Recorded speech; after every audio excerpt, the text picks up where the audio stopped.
हाँ, तो guys DBMS part 2 है। इसमें नॉर्मलाइजेशन पे हम क्वेश्चन देखेंगे। इससे पहले हमने क्या देखा, सीरियलाइजेबिलिटी पे क्वेश्चन देखा, फिर लॉकिंग पे क्वेश्चन नहीं देखे, लॉकिंग पे एग्जांपल्स देखे कि डिफरेंट टाइप्स ऑफ लॉकिंग में 4 प्रॉब्लम कॉमन है: इररिकवरेबिलिटी, नॉन सीरियलाइजेबिलिटी, डेडलॉक, स्टारवेशन। कैसे इम्प्लीमेंटेशन है अलग से देख लेना। एक एक एग्जांपल बता दिया मैंने शुरुआत वाले में, शेयर्ड और एक्सक्लूसिव लॉकिंग में। फिर टाइम स्टैम्प ऑर्डरिंग प्रोटोकॉल देखा, उसमें RTS देखा, रोल बैक देखा, ये सारी कुछ टर्मिनोलॉजीज देखे। अब हम देखने जा रहे हैं नॉर्मलाइजेशन। नॉर्मलाइजेशन क्या है? किसी भी टेबल को सिंपल फॉर्म में कन्वर्ट करके ज़्यादा अच्छे से समझना और कॉम्प्लेक्सिटी रिड्यूस करना DBMS के टर्म्स में। टेबल क्या हो सकता है? टेबल कुछ भी हो सकता है, कुछ भी डेटा हो सकता है, उसे नॉर्मल फॉर्म बोलते हैं।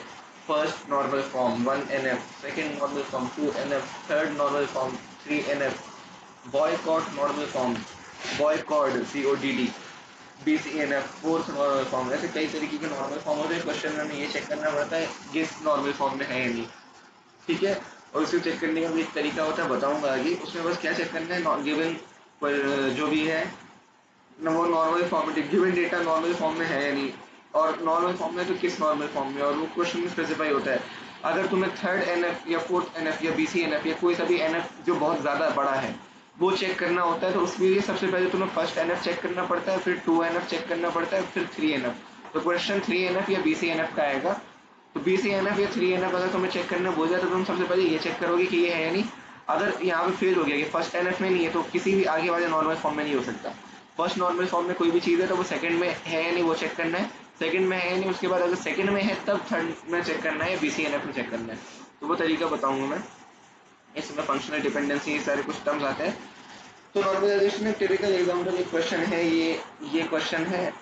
तो इसको इस चीज़ को ये रहा, सॉरी ये रहा, रोल नंबर है, नेम है, कोर्स नेम है। तो इसमें क्या है, मल्टी वैल्यू। फर्स्ट 1NF में क्या होता है, डेफिनेशन में क्या है, इसमें मल्टी वैल्यू एट्रीब्यूट नहीं पॉसिबल है। मतलब अगर 1NF में पूछेगा तो जनरली हम मान के चलते हैं क्वेश्चन फर्स्ट नॉर्मल फॉर्म में होता ही होता है। बट फिर भी पूछने को पूछ दे तो ये हो सकता है कि इसमें बहुत सारी चीज़ें डाल दी, इसमें कॉमा देके एक और वैल्यू दे दी, तो इसमें एक साथ दो वैल्यू नहीं हो सकती। तो इसे कन्वर्ट करने का तरीका क्या है, तुम सेम आइटम की डुप्लीकेट एंट्री करो।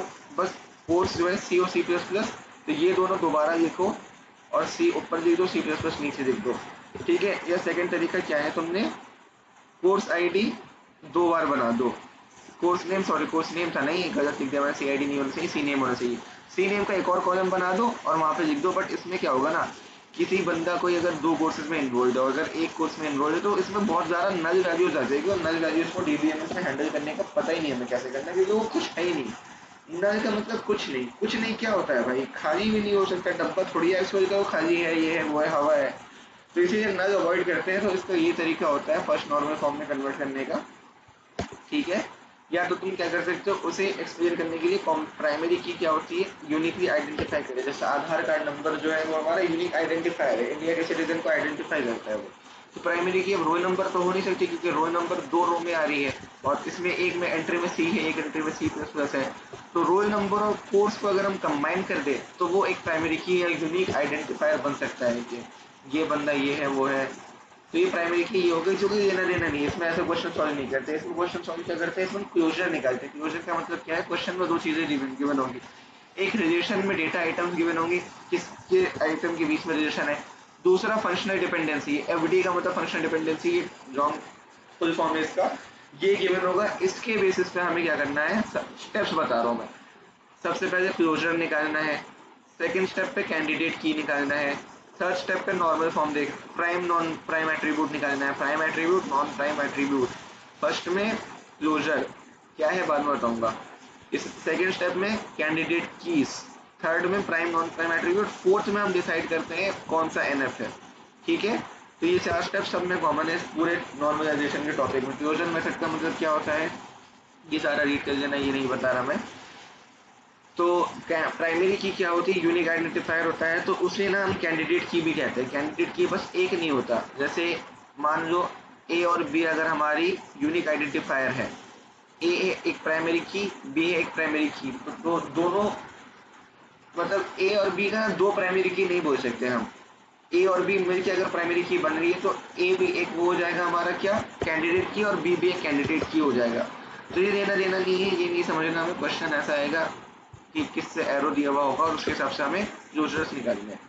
तो मैं बताता हूँ, क्वेश्चन किया हुआ है R A B C D में रिलेशन है, तो पहले question A B C D देखते, ए बी सी डी देखे उनके ऊपर प्लस लगा दो, क्लोजर का सिंबल होता है स्टेप 1 पे है।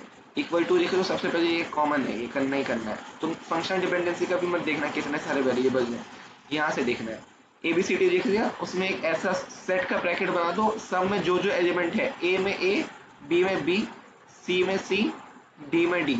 इसका मतलब क्या है, वो कोई भी चीज दूसरी चीज से कितनी क्लोज है, डेटा आइटम्स आपस में एक दूसरे से कितने क्लोज है।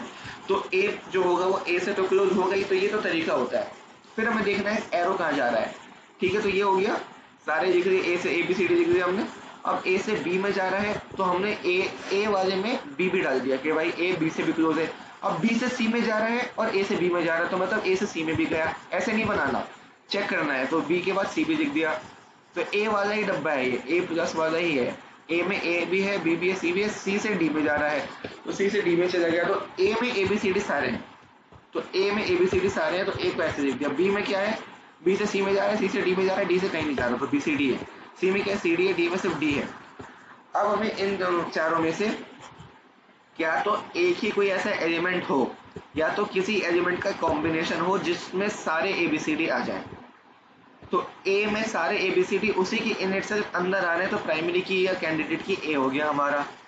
तो अब हमारा prime attributes non prime attributes क्या होता है, prime attributes non prime attributes, जो भी प्राइमरी की होती है वो प्राइम एट्रीब्यूट होता है ए, बाकी जितने भी बचे बी सी डी ये नॉन प्राइम एट्रीब्यूट हो गए।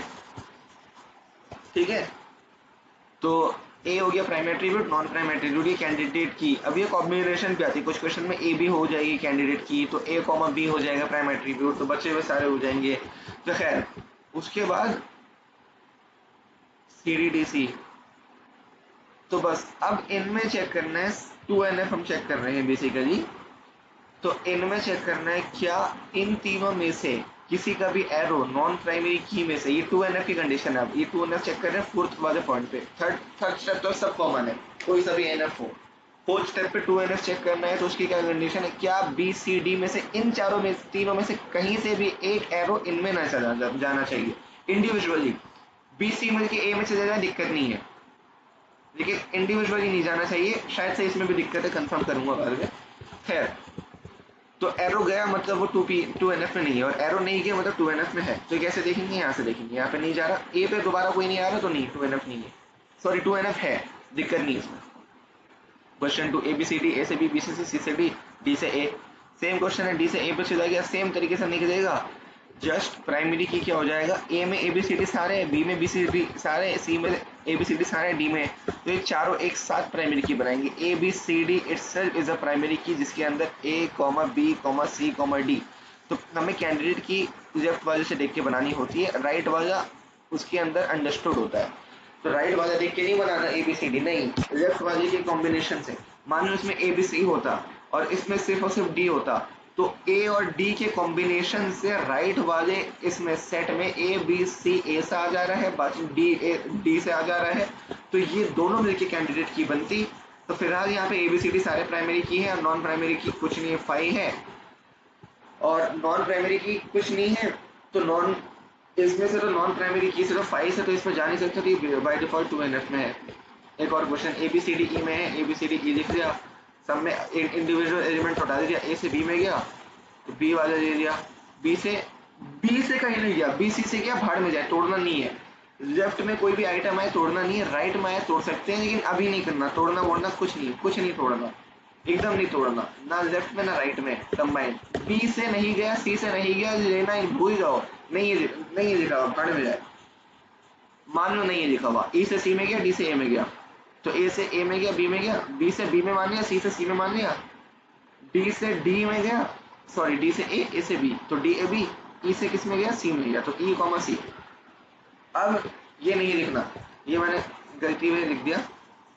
अब हमें चेक करना है ऐसा कौन सा अकेला एलिमेंट है A B C D E में से जो A B C D E comma सारा हमारा ऐसे ब्रैकेट में आना चाहिए, ये आना चाहिए। और लेफ्ट में वो क्या कॉम्बिनेशन है, या तो ए में हो, तो ए में तो सिर्फ ए बी है, तो ये तो हो नहीं सकता, या तो बी में हो, तो इन सब में या तो एक ही में हो जाए, जैसे शुरुआत के क्वेश्चन में ए में सारे आ रहे थे, या तो कॉम्बिनेशन में आ जाए। तो अब हमें क्या चाहिए, हम ये देख रहे हैं कि ए से हमारा ए बी ऑलरेडी आ रहा है और डी में भी हमारा ए बी आ रहा है, तो ए तो कॉम्बिनेशन में हो नहीं सकता, ये हमारा लॉजिक कह रहा है, क्योंकि हमें ए बी चाहिए अगर, तो हम डी से कॉम्बिनेशन बना लेंगे। तो डी में 3 चीजें आ रही है ए बी, तो हमें क्या चाहिए, सी और ई चाहिए। तो सी और ई कहाँ से मिल रहे हैं, यहाँ से मिल रहे हैं। तो डी और ई एक मिलके कॉम्बिनेशन ऐसा बना रहा है जिसके राइट में ए बी सी डी ई आ रहे हैं। ठीक है, ये एक पॉसिबिलिटी हो गई। मल्टीपल पॉसिबिलिटी होती है, उसको कोई फॉर्मूला नहीं, सब लॉजिकल है। अब हमें क्या देखना है, बी सी से डी बन रहा था, तो अगर मैं बनाऊं बी सी को, मान लो हिट एंड ट्राइज है, बी और सी को ले लिया मैंने, तो अभी तक क्या है मेरे पास, बी कॉमा सी। तो यहाँ जो बी सी कॉम्बिनेशन आ जाए, तो इससे जो डी बन रहा है, डी आ गया और डी आ गया, तो डी से ए भी आ गए, तो एक बी सी भी एक तरीके का वो है, कैंडिडेट की है, कैंडिडेट की निकाल रहे हैं, ऐसा कॉम्बिनेशन जिससे सारे ए बी सी डी के अंदर आ जाए। तो बी सी से डी आया, डी से ए बी आया, तो ए बी सी डी हो गए, तो बी सी भी एक प्राइमरी की है। बी सी से डी आया, डी से ए आया, बी, सॉरी ई नहीं आया, ई नहीं आया, बी सी नहीं है, बी सी नहीं है, ई नहीं आया। बी सी को जोड़ना है हमें, तो बी सी हम कहाँ से लिख सकते हैं, बी ई दे दिया हमने, बी ई में क्या है, बी ई बनाया हमने, बी फिर ई से सी, तो ये और बी और ये सी मिलके क्या दिया, डी दिया, डी से ए बी आया, तो बी ई है एक प्राइमरी की, ऐसी ए ई है एक प्राइमरी की। ए ई में क्या है, ए ई मान लो हम हिट एंड ट्राई, इसमें एक एक करके इसको सबसे मिलाते जाया करो, अगर टाइम है तो सबसे मिला गया तो कॉम्बिनेशन लगाओ, दिमाग लगाओ। तो ए का पहले बी से देख लिया, फिर ए से सी, फिर ए से डी, फिर ए से ई, फिर बी से सी, बी से डी, बी से ई, तो ऐसे कॉम्बिनेशन लगा सकते हो अगर दिमाग में चल गया तो। और राइट में जैसा करो, तो ए से ए आया, बी आया, और ई से ई आया, सी आया, और बी और सी मिला के डी बना रहे हैं, तो दोबारा नहीं लिखना, डी से ए बी आया, वो ऑलरेडी लिख चुके हैं, तो ये ए बी सी डी ई बन गया, तो ये तीनों कैंडिडेट की है। इसका मतलब क्या है, ए बी ई डी, एक मिनट, अगर पे जो से इंपॉर्टेंट भी नहीं था, तो ए बी डी ई जो है ये प्राइम एट्रीब्यूट है, सी जो है वो नॉन प्राइम एट्रीब्यूट है, क्योंकि ये एक एक काउंट करेंगे अब, ये सारे प्राइम एट्रीब्यूट्स में आते हैं, क्योंकि ये मिलकर प्राइमरी की बना रहे हैं, कैंडिडेट की बना रहे हैं। नॉन प्राइम एट्रीब्यूट सी है, तो हमें 2 एन एफ के लिए क्या चेक करेंगे, सी से कहीं उंगली इन किसी भी एक एलिमेंट पे अकेले नहीं जानी चाहिए, बी सी से जारी देना देना नहीं है, सी से अकेला नहीं जाना चाहिए, बस ये चेक करना है तो 2 एन एफ में है या नहीं। ये इसमें बस थोड़ा प्रॉपर्टीज बताई है ये फॉर्म्स की। अच्छा, अभी तक क्लोजर निकालना बता रहे थे, मैंने 2 एन एफ यहीं बता दिया, 2 एन एफ तो यहाँ से स्टार्ट हुआ है। तो खैर ये क्वेश्चन है A B C D E F, तो पहले A B C D E F लिख लो, भाड़ में जाए नीचे, फिर राइट में सब में A B C D E F दोबारा लिख लो, ऊपर प्लस लगा दो। अब देखना कहाँ से किस में जा रहा है, सी से एफ में जा रहा है तो सी में एफ लिख दिया, एफ से कहीं जा रहा है नहीं जा रहा, तो यहाँ ये बंद कर दिया। ई से ए में जा रहा है तो ई से गया, ए में गया, ए से कहीं जा रहा है, ए से बी में जा रहा है तो ई में ए बी आ गया, ए से बी में जा रहा है तो ए से बी में यहाँ पे भी लिख लिया हमने, तो ए बी डन, ये भी डन, ये भी डन। अब ई सी से डी जा रहा है, डी से कहीं नहीं जा रहा, बी से कहीं नहीं जा रहा, एफ से कहीं नहीं जा रहा, कॉम्बिनेशन से जा रहा है, भाड़ में जाए। ठीक, ये लिख दिया हमने। सेकेंड स्टेप क्या है, प्राइमरी की निकालेंगे। प्राइमरी की में हमें चाहिए राइट में A B C D E F, ये चाहिए हमें राइट में, और लेफ्ट में ऐसा क्या कॉम्बिनेशन है, चलो चेक करते हैं।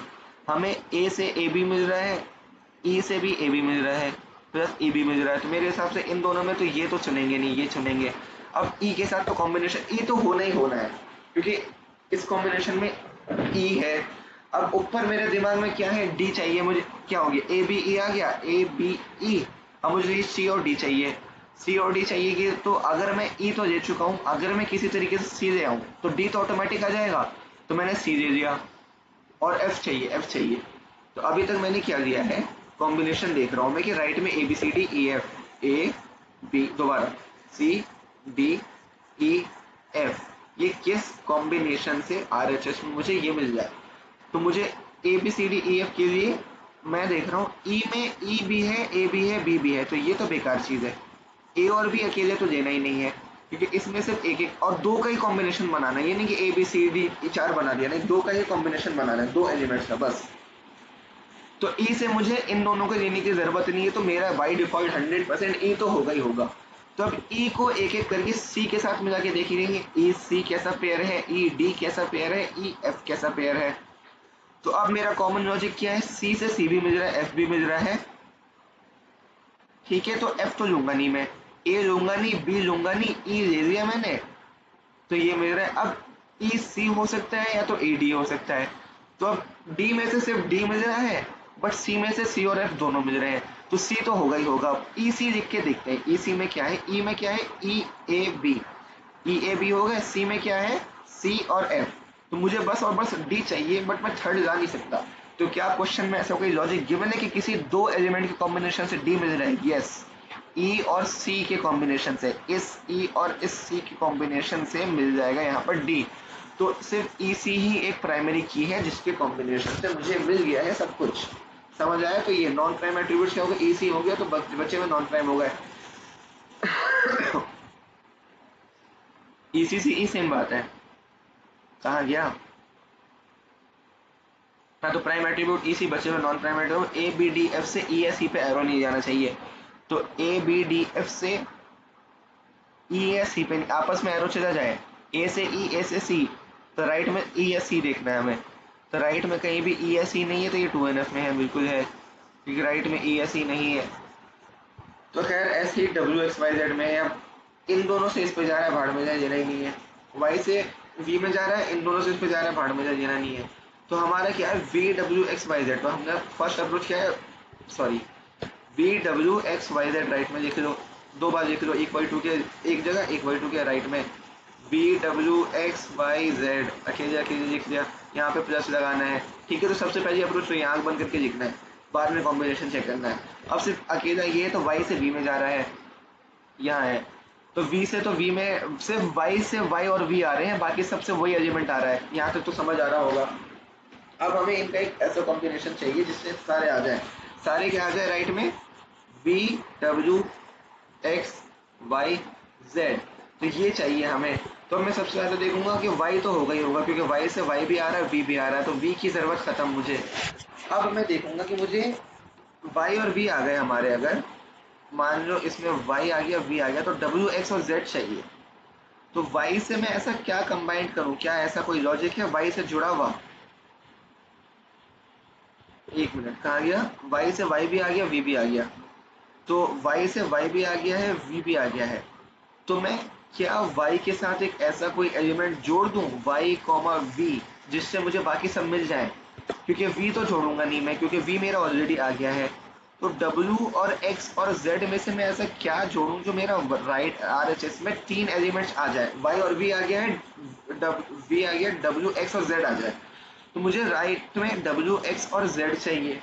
तो मैं क्या कर सकता हूँ, v से क्या, किसी y से या v से किसी का कॉम्बिनेशन बना है, v w दिया हुआ है, w x दिया हुआ है, तो y के साथ कुछ मिलके कुछ तो बना नहीं रहा, तो ये तो देख नहीं सकता। v को ही कंबाइन करना है, तो अगर मैं w ले लूँ, y मैंने कंसिडर कर रखा है, y और w RHS में ले लूँ, और राइट में क्या हो गया, मान लो w से w आ गया, तो v w मिलके क्या बना देंगे, xy।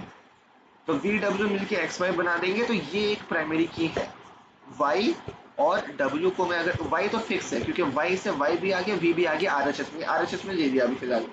अब मुझे चाहिए क्या, इस वाई से या इस वी से कोई कॉम्बिनेशन गिवन है जो आरएचएस में कुछ दे रहा है मुझे। तो वी से डब्ल्यू जुड़ रहा है, डब्ल्यू से एक्स जुड़ रहा है, वाई से कुछ नहीं जुड़ रहा। तो वी से डब्ल्यू जोड़ने के लिए मुझे यहाँ से डब्ल्यू जाना है, क्योंकि सिर्फ डब्ल्यू पूरे इसमें यहीं पर है। तो हिट एंड ट्रायल है, मुझे नहीं पता होगा नहीं होगा। तो y तो ले लिया मैंने, w ले लिया, तो y w लिया अगर, तो राइट में क्या होगा, y comma v comma w। अब v w मिलके एक्स वाई बना दिया, तो हाँ भाई ये हो गई मेरी प्राइमरी की v w। अब मुझे ऐसे ही या तो w x को जोड़ के देख, चलिए हिट एंड ट्रायल करते हैं, w x को छोड़ेंगे y z आ जाएगा, y से v आ जाएगा, तो w x से y z आ गया, y से v आ गया, तो w x और मैंने यहाँ पे जोड़ा, तो एक प्राइमरी की बन गई। क्या v w को अगर मैं जोड़ूं, हिट एंड ट्रायल, v और w जोड़ा तो v और w से x y आ गया, y से हमारा v आ गया, तो एक v w भी प्राइमरी की है। मैं हिट एंड ट्रायल कर रहा हूँ, ठीक है, मर्जी से। अब तुम लोग कैसे कर सकते हो, एकदम दिमाग नहीं है, पहले v को इससे जोड़ के देखो, फिर v को इससे, फिर v को इससे, फिर नहीं आ रहा तो फिर इसको इससे, इसको इससे, इसको इससे, फिर नहीं आ रहा तो इसको इससे, इसको इससे, नहीं आ रहा इसको इससे। तो ये कर सकते हो। मैं स्मार्ट ट्रिक लगा रहा हूँ ये देख के कि लेफ्ट में ऐसे क्या कंबाइन करो कि राइट में एलिमेंट्स मिल जाए, बस। हिट एंड ट्रायल तुम्हारे आंखों के सामने। तो जो भी बचा प्राइम एट्रीब्यूट, जो भी बचा ना बचा नॉन प्राइम एट्रीब्यूट, z आया यहाँ पे, तो z से कहीं और नहीं जाना चाहिए, नहीं जा रहा, 2NF है, खत्म। 3NF में अच्छा ये 3NF की कंडीशन बता रहा था मैं। अच्छा एक मिनट, हाँ 3NF में बस एक स्टेप हो जाता है, नॉन प्राइम आपस में एक दूसरे पे जा सकते हैं नॉन प्राइम, अगर z के साथ x होता है तो z x पर जा सकता है, z w पे नहीं जा सकता इन वाले पे। 3NF में क्या हो सकता है, ये अपने साथी पे भी नहीं जा सकता हूँ जी। तो बस ये है 3NF में। तो अब देख लो क्वेश्चन देख रहा हूँ बस खत्म। और BCNF में भी कुछ है। तो ये रहा हमारा ABCD है, ए बी से जा रहा है भाड़ में, जो सी से डी में जा रहा है, सी में 2 आ रहा है तो सी तो होगा ही होगा प्राइमरी की में, क्योंकि इसमें सबसे ज्यादा एलिमेंट है। सी से सी भी है, डी भी है, तो डी तो जाएंगे नहीं, तो सी से ए या बी का कॉम्बिनेशन होगा, तो सी और डी है। तो ए बी से मुझे सी मिल रहा है, तो भाड़ में जाए सी। ए बी अगर मैं बनाऊं तो ए बी एक प्राइमरी की मेरे हिसाब से होनी चाहिए। ए बी आ गया हमारा, ए बी से सी मिला, सी से डी आ गया, तो ए बी एक प्राइमरी की है। ठीक है, क्योंकि सी से सी डी तो आ रहा है, बट ए बी की दो चाहिए, तो इसमें ऐसा कोई एलिमेंट नहीं जिससे ए और बी दोनों आ जाए। दैट्स वाई सी चाह के भी दे नहीं सकता, भली ज्यादा एलिमेंट है। तो ये क्या prime attribute non prime attribute, अब इसमें क्या है 2NF के लिए, इससे कोई एरो इन दोनों पे नहीं होना चाहिए। सी से ना C2A ना C2B, डी से ना D2A ना D2B। ठीक है, तो ये एरो नहीं होना चाहिए, तो 2NF में हो जाएगा। 3NF के लिए क्या है, सी से डी या डी से सी पे भी कोई एरो नहीं होना चाहिए। सी से डी एरो आ रहा है तो ये 2NF में है, 3NF में नहीं है, क्रॉस। ठीक है, 3NF में नहीं है। जैसे बाकी भी क्वेश्चन है, BCNF में क्या है, for each non trivial functional dependency A is the super key of the relation. क्या बोल रहे हैं, candidate key as a part of it. Question से देखते हैं।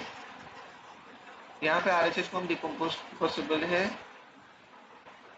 BCNF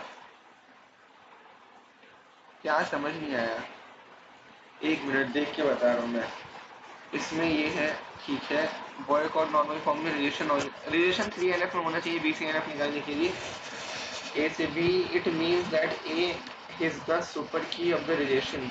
Every functional dependency should be candidate। अच्छा हाँ समझ आ गया। BCNF में 3NF तक चेक करने के बाद ये सारे एलिमेंट्स जो लेफ्ट में दिए हुए हैं फंक्शनल डिपेंडेंसी में, क्वेश्चन में दिए हुए हैं, ये कैंडिडेट की 100% होनी ही होनी है। तो कैंडिडेट की में ACDBE, तो मतलब ये सारे कैंडिडेट की अगर सिर्फ 3 चीजें होती है तो वो कैंडिडेट की में लाई करेगा ही करेगा, तभी BCNF होगा। तो कैंडिडेट की हमें पहले से फिक्स है, हमें चेक करना है कि हमारे क्वेश्चन के हिसाब से कैंडिडेट की सेम बैटरी नहीं बैटरी। तो 90% टाइम्स बंदे BCNF प्रूव करने के चक्कर में लग जाते हैं, बट हो सकता है ना हो। तो हमें क्या करना है, ये सारे ही ए बी, मतलब ये इन सारों के कॉम्बिनेशन से हमें ये चेक करना है कि क्या कैंडिडेट की है ये। तो बस ये कॉम्बिनेशन लगा के देख लेना, बस तो डन हो गया यार, अब खत्म, बस यही सब था। तो बस इसमें यही था कि ये सारे एलिमेंट कैंडिडेट की में होने चाहिए, तो ये है पूरा इसमें। तो ये चेक करना पड़ता है, और एक एक इसमें ना एक एक की कॉम्बिनेशन कंपलसरी है, इसमें तुम अकेले निकाल ही नहीं सकते BCNF में। इसमें निकाल लेना, यहाँ तक आ गए तो निकाल लेना, फिर लंबा क्वेश्चन 10-12 मार्क्स का होना चाहिए, दैट्स इट। तो इसमें एक एक की पॉसिबिलिटी लगा के देखना है कि राइट से ABCDE बन रहा है नहीं बन रहा, दो कॉम्बिनेशन से सब इंक्लूड करने की कोशिश करनी है। तो बस ये देख लेना, सेम तरीका है।